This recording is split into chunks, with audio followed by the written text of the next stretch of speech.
இன்றைக்கி ஈவினிங்கு அக்கா வீட்டு பசங்க சரி ஸ்கூல் விட்டு வருவாங்கள்ல, வந்தபோது சாப்பாடு கொடுக்கணும். அதனால் தோசை மாவு நல்லா ஃப்ரிட்ஜில் எடுத்து ஆற வச்சு உப்பெல்லாம் போட்டு நல்லா கலக்கியாச்சு.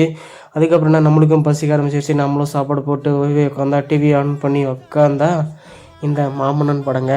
மாமன்னன் படம் எங்கே சேரில் உட்காரச்சு நானும் உட்காந்துச்சின்னு சேரில் கரெக்டாக அவரும் உட்கார்றாரு. இந்த படம் மிகவும் சமூக நீதி சமத்துவத்தை பற்றி நல்லா அருமையாக பேசியிருக்கு.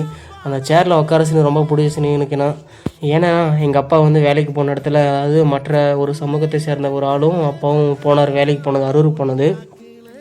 போகும்போது அங்கே களவு வேலை தான் போனது. போகும்போது அங்கே சாப்பாடு மதியம் கொடுத்துருக்காங்க போல். அங்கே சாப்பாடு கொடுக்கும்போது இவருக்கு மட்டும் இலையில கொடுத்தாங்க. இலையில அவருக்கு வந்து இவர் போனது 2 பேரும் ஒன்று தான். அவங்கள சமூகத்தை சேர்ந்தவங்க. அதனால் இலையில அவருக்கு கொடுக்காம அப்பாவுக்கு மட்டும் இலையில போட்டு கொடுத்துருக்காங்க. அவருக்கு வந்து வீட்டில் யூஸ் பண்ணுற சில்வர் தட்டை யூஸ் பண்ணியிருக்காங்க. அதுபோல் அந்த தண்ணி குடிக்கும்போது கூட அந்த டம்ளர் வந்து நம்மளுக்கு வந்து அப்பாவுக்கு வந்து கொடுக்கும்போது வந்து இந்த பிளாஸ்டிக் டம்ளர், இந்த டீ குடிக்க அந்த ஃபங்க்ஷனான கொடுப்பாங்கள்ல அந்த மாதிரி டம்ளரில் கொடுத்துருக்காங்க.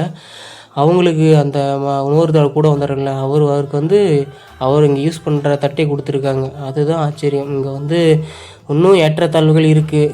இது நடந்தது வந்து கிட்டத்தட்ட ஒரு 3 வருஷம் ஆச்சு.